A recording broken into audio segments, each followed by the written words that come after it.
नमस्कार। रोजगार की तलाश कर रहे साथियों के लिए बहुत ही अच्छा वीडियो हम लेकर आए हैं। आपको बता दें कि छत्तीसगढ़ में वन रक्षक अर्थात फॉरेस्ट गार्ड के 291 पदों पर सीधी भर्ती होना है। भर्ती की पूरी प्रक्रिया क्या होगी आपको इस वीडियो के माध्यम से बताया जाएगा। यदि आप जो है 12वीं पास है 12वीं पास है तो आप इस पद की भर्ती परीक्षा के लिए पात्रता रखते हैं। इस पद का जो वेतनमान है वह जो है 19,500 रुपये प्लस अन्य भत्ते इसमें शामिल है। इस पद की प्राप्ति के लिए अर्थात परीक्षा पास करने के लिए आपको क्या-क्या पढ़ना होगा अर्थात सिलेबस क्या होगा, यह भी इस वीडियो में आपको ज्ञात होगा। अतः आप सभी इस वीडियो को ध्यान से देखिए, लास्ट तक देखिए, थोड़ा-सा भी मिस मत कीजिएगा, नहीं तो महत्वपूर्ण जानकारी छूट जाएगा। सबसे पहले आप इस वीडियो को लाइक कर दीजिए और हाँ, हमारे चैनल उज्ज्वल लक्ष्य 2.0 को सब्सक्राइब कर लीजिए और बेल आइकन दबा लीजिए, क्योंकि आपको इसमें इसी प्रकार के बेहतरीन वीडियो प्राप्त होते हैं, जो आपके लिए काफ़ी हेल्पफुल होते हैं। तो चलिए शुरू करते हैं वीडियो को। यहाँ पर जो पत्र ओपन किया गया है वह कार्यालय प्रधान मुख्य वन संरक्षक छत्तीसगढ़ का है, जिसमें वन रक्षक अर्थात फॉरेस्ट गार्ड के भर्ती पर जो विज्ञापन जारी हुए है उसका पूरा डिटेल है। सारी जानकारी यहाँ पर स्पष्ट तौर पर आपके बीच रखा जाएगा। इस पद के लिए जो ऑनलाइन फॉर्म भरने की जो प्रक्रिया है उसकी शुरुआत 12 दिसंबर 2021 से होगा, जो कि 31 दिसंबर 2021 रात्रि 11:59 तक चलेगा। ऑनलाइन आवेदन करने का जो कार्य है, आप जो है विभाग का जो वेबसाइट है www.cgforest.com पर जाकर कर सकते हैं और उसकी प्रक्रिया को आप इस वीडियो के माध्यम से समझ सकते हैं। आगे बढ़ते हैं। यहाँ पर तो हमने स्पष्ट कर दिया कि जो फॉर्म भरने का टाइमिंग है वो 31/12/2021 तक रात्रि के 11:59 तक है। इसके लिए पात्रता कौन को रखेंगे और इसका जो है नियम क्या है, निर्देश क्या है, आगे पढ़ते हैं। यह जो नियुक्ति है उच्च न्यायालय, मान ली उच्च न्यायालय के अधीन रहेगा, ठीक है, उसके नियमावली के अधीन रहेगा, ठीक है। उसके बाद देखिए, विज्ञापित पद हेतु आवेदन केवल ऑनलाइन ही किए जाएंगे, अर्थात यदि आपको परीक्षा में शामिल होना है तो आवेदन जो है आपको ऑनलाइन ही करना होगा, अलग से आवेदन स्वीकार नहीं किए जाएंगे। ऑनलाइन किस प्रकार से आवेदन कर सकते हैं, स्वयं कर सकते हैं, इसके लिए हम एक वीडियो जारी करेंगे, उसको भी देखिएगा। इस वीडियो में जो है जरूरी जानकारी है। परीक्षा के लिए आवेदन करने वाले अभ्यर्थी जो है पहले से स्वयं जो है तय कर ले कि क्या वे इस पद के लिए पात्र है कि नहीं है, अर्थात वो उनकी शैक्षणिक योग्यता क्या है, शारीरिक योग्यता क्या है, सारी चीजों को पहले स्वयं अध्ययन कर लें। क्या क्या आवश्यकता है आगे आपको क्लियर होगा, ठीक है। अर्थात सबसे पहले आपको क्लियर कर लेना है कि क्या आप इस पद के लिए पात्रता रखते हैं, हाँ तभी आवेदन भरिएगा, अदरवाइज मत भरिएगा, ठीक है। अब देखते हैं आवेदन का शुल्क कितना है। छत्तीसगढ़ के मूल स्थानीय निवासी जो कि छत्तीसगढ़ के लिए अधिसूचित, अनुसूचित जाति, अनुसूचित जनजाति एवं अन्य पिछड़ा वर्ग की श्रेणी में आते हैं के लिए 250 रुपये तथा शेष सभी श्रेणी के लिए 350 रुपये आवेदन शुल्क होगा। उपरोक्त परीक्षा के लिए अभ्यर्थी जो है परीक्षा शुल्क को केवल ऑनलाइन पेड करेंगे, अलग से बैंक का ड्राफ्ट या चेक स्वीकार नहीं किया जाएगा। पेमेंट का जो प्रक्रिया है वो क्रेडिट कार्ड, डेबिट कार्ड या इंटरनेट बैंकिंग के माध्यम से किया जाएगा। इसके साथ ही साथ विशेष रूप से यहाँ पर जो 6वें नंबर का कॉलम है, 6वें नंबर का निर्देश है, इसको ध्यान से पढ़िएगा। इन पदों पर चयन और नियुक्ति की कार्यवाही संबंधित नोडल वन मंडल अधिकारी को होगा, ठीक है, अर्थात कार्यालय प्रमुख को होगा। यहाँ पर देखिए बस्तर संभाग लिखने के बाद ब्रैकेट में कुछ जिला का नाम दिया गया है, जिसमें बस्तर, सुकमा, बीजापुर, दंतेवाड़ा, उत्तर प्रदेश, कांकेर, कोंडागांव, नारायणपुर है। इसी के साथ साथ सरगुजा जो संभाग है इसके अंतर्गत भी सरगुजा, कोरिया, जशपुर, सूरजपुर, बलरामपुर, मनेन्द्रगढ़ शामिल है। के अंतर्गत आने वाले जिले एवं कोरबा जिले के अंतर्गत आने वाले कार्यालयों, वन मंडलों के रिक्त पदों पर केवल उन्हीं जिलों के जो है स्थानीय निवासी भर्ती कर सकते हैं, अर्थात इस संभाग और जिला में उसी जिला के निवासी ही आवेदन कर सकते हैं। अब जानते हैं कि कहाँ-कहाँ पर कितने पोस्ट वेकेंट है। इसके लिए इस चार्ट को देखते हैं। इस चार्ट को सबसे पहले सीधा कर देता हूँ, ठीक है, थोड़ा सा छोटा कर देता हूँ ताकि आपको सारी चार्ट की जो समस्त जानकारी है वो एक साथ दिखे। यहाँ पर देखिए वन रक्षक के 291 पद का पूरा जो है डिटेल दिया गया है कि किस मंडल में कितने पद है। जैसे कि यहाँ देख सकते हैं कार्यालय वन मंडल का नाम राजनांदगांव। आप जो है जिस जिला से हैं उस जिला का फोकस कीजिए। यहाँ पर देखिए राजनांदगांव पे देखिए, यहाँ पर अनारक्षित में 6 पद है मुक्त के लिए और 2 पद जो है महिला के लिए है। अन्य पिछड़ा वर्ग में 3 पद है मुक्त के लिए, ठीक है। अजा में जो है 2 पद है और अजजा अर्थात एसटी में जो है 5 पद है मुक्त में और 2 पद जो है महिला के लिए, टोटल 20 पद है। इसी के साथ खैरागढ़, कवर्धा, बस्तर, दंतेवाड़ा, सुकमा, ठीक है, कोरिया, इन सभी जिलों में जो है कितने कितने पद है यहाँ पर आपके सामने है।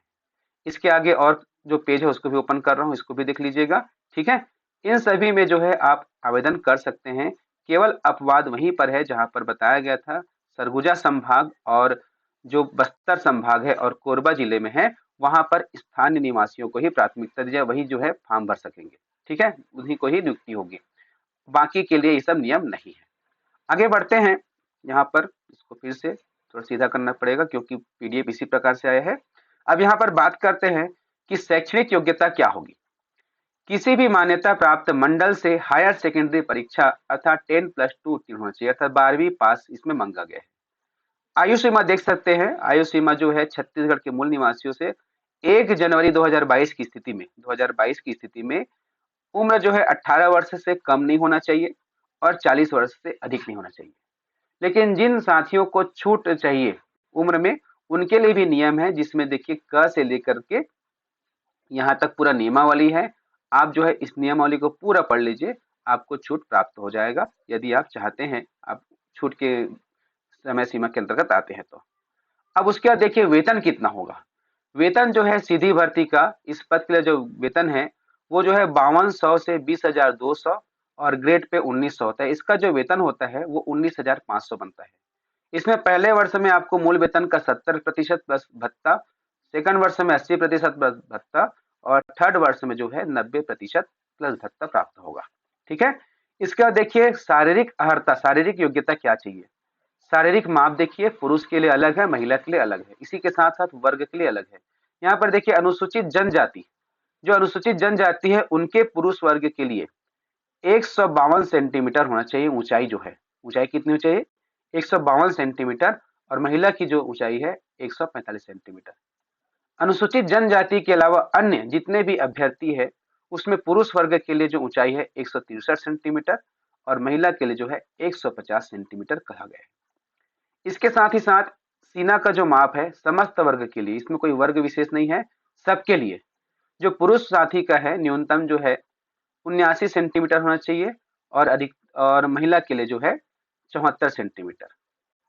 सीना को जब फुलाया जाता है तब समस्त वर्ग के लिए उसका जो माप है 5 सेंटीमीटर और बढ़ना चाहिए, अर्थात 79 से बढ़कर 84 होना चाहिए और इसमें 74 से बढ़कर 79 होना चाहिए, ठीक है। ये शारीरिक माप है। इसके साथ ही साथ कहा गया है छत्तीसगढ़ के नक्सल प्रभावित क्षेत्रों में सीने के फुलाने संबंधित शर्तों को शिथिल किया जाएगा, ठीक है। अब आगे देखते हैं चयन प्रक्रिया क्या होगी। आवेदन पत्रों की जांच पश्चात शासन द्वारा निर्धारित प्रक्रिया अनुसार जो योग्य अभ्यर्थी है को आवश्यकता अनुसार शारीरिक नापजोख हेतु बुलाया जाएगा, अर्थात सबसे पहले इसमें शारीरिक नापजोख होगा। शारीरिक अर्हता पूर्ण करने वाले अभ्यर्थियों को दक्षता परीक्षा के लिए बुलाया जाएगा, ठीक है। पहले शारीरिक माप होगा, उसके बाद दक्षता परीक्षा होगा, जिसके लिए तिथि और स्थल निर्धारित होने की सूचना अलग से विभाग के ही वेबसाइट पर दी जाएगी। अलग से आपको कहीं पर जानकारी ढूंढने की आवश्यकता नहीं है, उस परीक्षा की जानकारी इसी विभाग के वेबसाइट पर दी जाएगी, या आप जो है हमारे चैनल से जुड़ करके भी इसका जानकारी से अपडेट ले सकते हैं। अब देखिए यहाँ पर शारीरिक दक्षता परीक्षा किस प्रकार से होगा। देखिए शारीरिक दक्षता परीक्षा 100 अंकों का होगा, जिसमें 200 मीटर का दौड़ होगा जो कि 25 अंक का होगा, 800 मीटर का दौड़ होगा वो भी 25 अंक का होगा, लंबी कूद होगा 25 अंक का और गोला फेंक होगा 25 अंक का। तो देखते हैं किस प्रकार से यहाँ पर आइटम क घ दिया गया है, इसमें किस प्रकार से अंक दिए जाएंगे। 200 मीटर दौड़ पहला प्रयास पुरुषों के लिए अगर वो 24.5 सेकंड या उससे कम में कर लेते हैं दौड़ को, तो 25 में से पूरा 25 अंक उसको प्राप्त होगा। कब? जब उस 200 मीटर की दौड़ को 24.5 सेकंड अर्थात 25 सेकंड से कम, 24 सेकंड से कम ही मान के चलिए तैयारी के लिए, उसमें आपको 25 नंबर पूरा मिलेगा। यदि आप 25 सेकंड से 25.50 सेकंड तक आप करते हैं, अर्थात इससे 1 सेकंड ज्यादा आप समय ले लेते हैं, तो आपको मिलेगा 20 अंक। यदि आप 27 सेकंड तक समय लेते हैं, इससे ज्यादा और 27 सेकंड तक, तो 15 अंक मिलेगा। यदि आप 28.50 सेकंड लेते हैं तो 10 अंक, 30 सेकंड लेते हैं अर्थात आधे मिनट का समय लेते हैं तो आपको मिलेगा 5 अंक, और 30 सेकंड से अधिक अगर समय लेते हैं तो 0 अंक, ठीक है, अर्थात आप जो है इस प्रकार से तैयारी कीजिए, दौड़ने का तैयारी जो है अभी से कर दीजिए। आपकी जो स्पीड है 200 मीटर तक का 24 सेकंड से कम हो, आप टारगेट करके रखिए कि 20 सेकंड तक आए। महिलाओं के लिए जो है यदि जो है वो 28.50 सेकंड से कम समय तक में पूरा कर लेते हैं तो इसका जो है 25 में से 25 मिलेगा। 30 सेकंड तक करते हैं तो 20 अंक।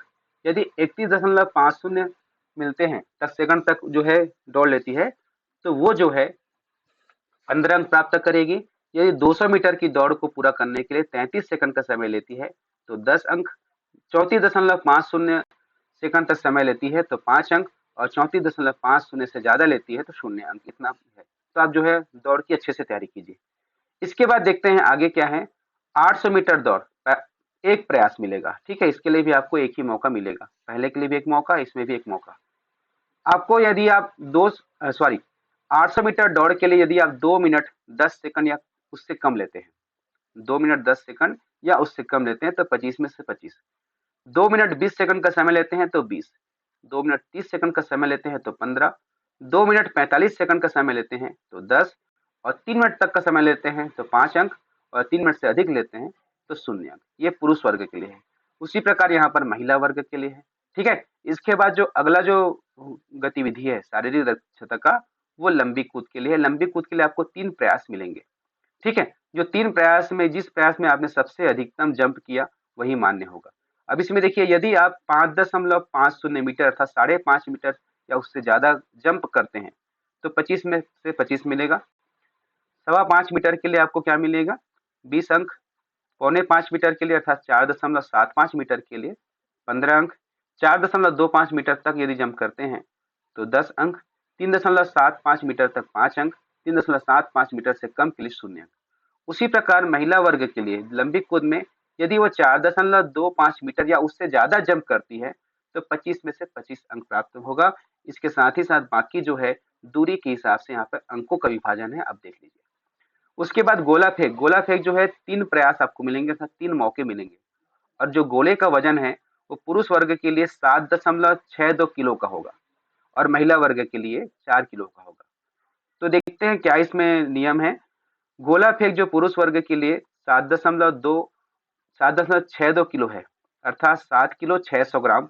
ठीक है, जितना जो है उसको जब फेंका जाएगा, यदि पुरुष वर्ग के अभ्यर्थी 9 मीटर या उससे अधिक फेंकते हैं तो 25 अंक प्राप्त होगा। 8 मीटर फेंकते हैं तो 20 अंक। 7 मीटर तक फेंकते हैं तो 15 अंक। 6 मीटर तक में 10 अंक। 5 मीटर तक में 5 अंक, और 5 से कम में 0 अंक। उसी प्रकार महिला वर्ग के लिए जो है जिसका गोला की जो वजन है वो है 4 किलो होगा।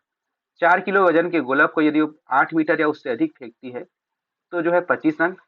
7 मीटर तक के लिए 20 अंक। 6 मीटर तक के लिए 15 अंक। 5 मीटर तक के लिए 10 अंक। 4 मीटर तक 5 अंक, और 4 मीटर से कम यदि फेंकते हैं तो 0 अंक। ये हुआ शारीरिक दक्षता परीक्षा। अब देखिए इसमें क्या कहा गया है। शारीरिक दक्षता में कम से कम 60% अंक अनारक्षित वर्ग के अभ्यर्थी तथा 50% अंक अनुसूचित जाति, अनुसूचित जनजाति, अन्य पिछड़ वर्ग के अभ्यर्थियों को प्राप्त करना अनिवार्य है। देखिए इसमें पात्रता क्या होगी। देखिए ये जो है 100 नंबर का पेपर होगा, 100 नंबर का यहाँ पे दक्षता परीक्षा होगा। तो 100 नंबर की दक्षता परीक्षा में जो यहाँ पर अनारक्षित वर्ग है उनको जो है 60% अर्थात 60 अंक प्राप्त करना है कम से कम। उसी प्रकार जो ओबीसी है, एससी है, एसटी है, उनको कम से कम 50 अंक प्राप्त करना है। ठीक है, अब आगे देखते हैं क्या है। अभ्यर्थियों को उपरोक्त समस्त प्रतिस्पर्धा में भाग लेना अनिवार्य है, अर्थात एक भी आपको स्किप नहीं करना है। अपने प्रदर्शन मूल्यांकन से असंतुष्ट होने पर अभ्यर्थी द्वारा चयन समिति के समक्ष अपील की जा सकेगी, जिसका निराकरण तत्काल किया जाएगा। अर्थात इसमें एक मौका है, यदि आपको लगता है कि मूल्यांकन सही नहीं हो पाया आपका तो आप जो है उसके लिए अपील भी कर सकते हैं। इस संदर्भ में चयन समिति का निर्णय अंतिम होगा। शारीरिक दक्षता परीक्षा सूर्योदय से सूर्यास्त के मध्य होगा, अर्थात दिन के समय होगा, रात्र में एवं अलग से लाइट जलाकर यह परीक्षा नहीं की जाएगी। शारीरिक नापजोख एवं शारीरिक दक्षता परीक्षा में एकरूपता तथा पारदर्शिता के लिए बहुउद्देशीय कार्ड का प्रारूप व नमूना विभाग द्वारा निर्धारित किया जाएगा। शारीरिक दक्षता परीक्षा में कम से कम 60% अंक अनारक्षित वर्ग के अभ्यर्थी तथा 50% अंक अनुसूचित जाति, अनुसूचित जनजाति एवं ओबीसी वर्ग के अभ्यर्थी को प्राप्त करने अनिवार्य होगा। यहाँ पर क्लियर हो गया। अब देखते हैं कि शारीरिक दक्षता के बाद होगा लिखित परीक्षा। अब लिखित परीक्षा के लिए किसकी पात्रता है देखिए। शारीरिक दक्षता परिणाम के आधार पर मेरिट लिस्ट तैयार किया जाएगा जो कि जातिवार होगा, वर्गवार होगा। इस लिस्ट में केवल विज्ञापित पदों की संख्या के अधिकतम 15 गुना आवेदकों को लिखित परीक्षा के लिए बुलाया जाएगा। जैसे कि यहाँ पर 291 है, तो 291 अर्थात मान लीजिए यदि हम 300 मानते हैं तो 15 तिया 45 अर्थात 4500 अभ्यर्थियों को इसमें बुलाया जाएगा। लेकिन इसमें यह भी कहा गया है कि जो है एक पद के लिए एक समान पद सॉरी एक प्रकार से यदि अंक प्राप्त करते हैं, जैसे किसी का अंक जो है मान लीजिए 70 है और 70 अंक प्राप्त करने वाले अभ्यर्थियों की संख्या बहुत ज्यादा है, तो ऐसा नहीं कि उसमें केवल एक को बुलाएंगे, उसमें सभी अभ्यर्थियों को बुलाया जाएगा जो 70 अंक प्राप्त किए हैं, भले उनकी संख्या कितने भी ज्यादा हो। ठीक है, अर्थात समान अंक प्राप्त करने वाले अभ्यर्थियों को पूरा मौका दिया जाएगा। आगे देखते हैं, लिखित परीक्षा कुल 100 अंकों की होगी और इसकी अवधि जो है 2 घंटे की होगी, अर्थात 2 घंटे के भीतर आपको जो है परीक्षा को पूरा करना है। और इसका सिलेबस ध्यान दीजिएगा, इसका सिलेबस होगा सामान्य ज्ञान। सामान्य ज्ञान के अंतर्गत परीक्षा प्रश्न पूछे जाएंगे। उसके बाद बुद्धि क्षमता अर्थात तार्किक प्रश्न पूछे जाएंगे। उसके बाद जो है अंक गणित के प्रश्न पूछे जाएंगे। इस प्रकार से अंक गणित, सामान्य ज्ञान, बुद्धि क्षमता और विश्लेषण क्षमता, इन 4 सेक्टर से जो है प्रश्न पूछे जाएंगे जो कि वस्तुनिष्ठ प्रकार से होंगे अर्थात ऑप्शनल होंगे। एक प्रश्न दिया जाएगा, 4 विकल्प होंगे, उसमें से आपको एक सही उत्तर को छांटना है। इसके साथ ही साथ इसमें बोनस अंक का भी प्रावधान है। उम्मीदवारों को नीचे उल्लेखित शीर्ष की अर्थात नीचे जो बात कही गई है उसमें योग्यता अनुरूप जो है प्रत्येक शीर्ष में 5 बोनस अंक दिए जाएंगे और टोटल जो बोनस अंक है 10 अंक से अधिक नहीं होंगे। अब किस किस क्षेत्र में बोनस अंक प्राप्त होंगे देखिए। एनसीसी का सी सर्टिफिकेट का न्यूनतम बी ग्रेड का प्रमाणधारी होना चाहिए। ठीक है, सी सर्टिफिकेट होना चाहिए और ग्रेड कम से कम बी होना चाहिए। राष्ट्रीय स्तर पर खेलकूद में प्रवीणता और टीम स्पर्धा में केवल विजेता है और उपविजेता और व्यक्तिगत स्पर्धा में प्रथम 3 स्थान प्राप्त खिलाड़ी को ही बोनस की प्राप्तता होगी। अब चयन सूची किस प्रकार से बनेगी। शारीरिक दक्षता परीक्षा 100 अंक, ठीक है, उसके बाद लिखित परीक्षा का 100 अंक और बोनस अंक का 10 अंक के आधार पर अर्थात 210 अंक के आधार पर चयन सूची तैयार की जाएगी। ठीक है, उसके बाद जो है प्रावीण्य सूची तैयार होगा, उसी तरह से चयन होगा। उसके बाद साथ ही साथ देखिए पैदल चलन का भी है। पैदल चालन का प्रावीण्य सूची के उम्मीदवारों को पैदल चालन की परीक्षा देनी होगी। पुरुष उम्मीदवारों को जो है 4 घंटे में 25 किलोमीटर तथा महिला उम्मीदवारों को 4 घंटे में 14 किलोमीटर की दूरी तय करनी होगी। इस परीक्षा के लिए कोई अंक नहीं है, लेकिन जो समय अवधि है उसमें जो है यदि आप दूरी को पूरा नहीं करते अर्थात जो है 25 किलोमीटर पूरा नहीं करते हैं तो नियुक्ति हेतु पात्र नहीं होंगे। ठीक है, अब जो अन्य जो नियम शर्तें हैं जो डॉक्यूमेंट के संबंध में है यहाँ पर स्पष्ट तौर पे दिया गया है। आप देख सकते हैं, आवेदक को सक्षम अधिकारी द्वारा जारी छत्तीसगढ़ का मूल निवासी होना चाहिए। ठीक है, मूल निवासी को इसमें होगा, इसके लिए आपको क्या करना पड़ेगा, मूल निवासी प्रमाण पत्र संलग्न करना होगा। बस्तर एवं सरगुजा संभाग के अंतर्गत आने वाले जिले तथा कोरबा जिले के अंतर्गत आने वाले वन मंडलों के रिक्त पदों पर केवल इन जिलों के स्थानीय निवासियों को पात्रता होगी। ये जो है बंधन है। ठीक है, इसको देख लीजिएगा, बाकी जगह पर नहीं है, इस क्षेत्र पर है। उसके साथ ही साथ अनुसूचित जाति, अनुसूचित जनजाति एवं अन्य पिछड़ा वर्ग के उम्मीदवारों को जाति प्रमाण पत्र प्रस्तुत करना होगा। कोई भी उम्मीदवार जिन्होंने विवाह के लिए नियत की गई न्यूनतम आयु 21 वर्ष पुरुष के लिए, महिला के लिए 18 वर्ष से पहले शादी कर लिए हैं तो यहाँ पर जो है वो पात्र नहीं होंगे। चयनित अभ्यर्थियों को जिला चिकित्सालय से अपना फिटनेस प्रमाण पत्र प्रस्तुत करना होगा और शासकीय अर्ध शासकीय संस्थानों में कार्यरत कर्मचारियों को अपना आवेदन नियोक्ता के अनापत्ति प्रमाण पत्र सहित प्रस्तुत करना होगा। अर्थात यदि जो पहले से कर्मचारी है शासकीय रूप से तो उनको जो है अपने विभाग का एनओसी यहाँ पर प्रस्तुत करना पड़ेगा। कोई भी उम्मीदवार जिनके पास एनसीसी सी सर्टिफिकेट एवं खेलकूद की जो प्रमाण पत्र है उसे वह जो है स्वयं से प्रमाणित करके देंगे। आवेदन पत्र के साथ संलग्न सभी प्रमाण पत्र को स्वयं से प्रमाणित करना था, सेल्फ अटेस्टेड करना है। किसी भी प्रवर्ग में महिला अभ्यर्थी उपलब्ध नहीं होने पर उसी प्रवर्ग के पुरुष उम्मीदवारों से भरा जा सकेगा। ठीक है, यदि महिला कैंडिडेट नहीं आते हैं तो पुरुष जो है उनकी जगह में भरे जाएंगे। किसी प्रवर्ग में भूतपूर्व सैनिक अभ्यर्थी उपलब्ध नहीं होने पर उसी प्रवर्ग के उम्मीदवारों से भरा जा सकेगा जिस पद के लिए आरक्षित है। ठीक है, प्राप्त आवेदन की छानबीन उपरांत पात्रता अपात्रता का निर्धारण किया जाएगा। प्रत्येक नोडल वन मंडल द्वारा 10 दिवस के भीतर दावा पत्ती प्राप्त की जाएगी। दावा पत्ती हेतु 10 दिन का समय निर्धारित किया जाएगा। तो इस प्रकार से बाकी सारी चीज जानकारी आपके बीच में हमने रखा। अब हम बात करते हैं कि ऑनलाइन फॉर्म किस प्रकार से भरें। इसके लिए जो है वीडियो जारी होगा, उसे आप अवश्य देखिएगा। यह वीडियो आपको कैसा लगा अवश्य बताइएगा और सभी तक इसे शेयर कीजिएगा। नमस्कार।